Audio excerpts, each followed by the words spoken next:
ইমাম শাফি রাহমাতুল্লাহি আলাইহি বলে, ও ইমাম, আপনি আপনার রবের পরিচয়টা জানায় দেন।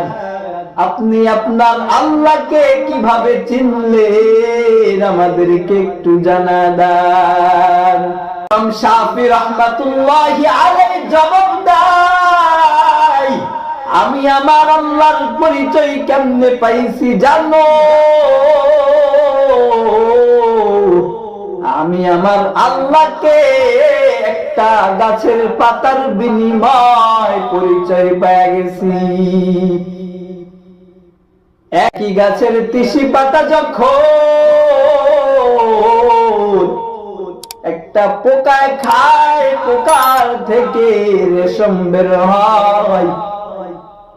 একই গাছের ওই তিসি গাছের পাতা দেখে আমি আমার আল্লাহকে চিনছি। ওই তিসি গাছের পাতা দেখে আমি আমার মাওলার পরিচয় পাইছি। ইমাম শাফি বলে, একই গাছের পাতা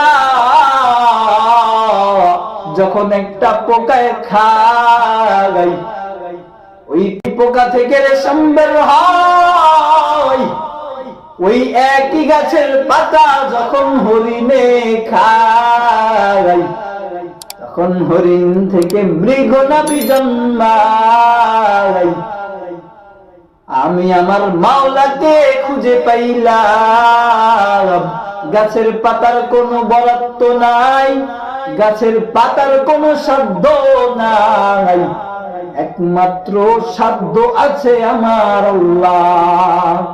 গাছের পাতার কোনো ক্ষমতা নাই, গাছের পাতার ক্ষমতা নাই, ক্ষমতার মালিক একমাত্র আল্লাহ।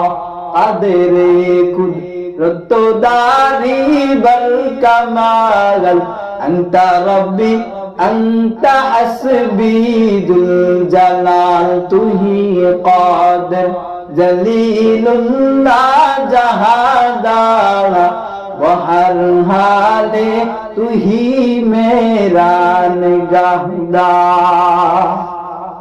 আল্লাহ চাইলে একই জমিন থেকে বারবার বিভিন্ন ফসল উৎপাদন করে দেয়। বলে জমিনের কোনো সাধ্য নাই, জমিনওয়ালার কোনো সাধ্য নাই। জমিনওয়ালা একই জমিন থেকে বিভিন্ন রকমের ফসল উৎপাদন করে। বলে এই সব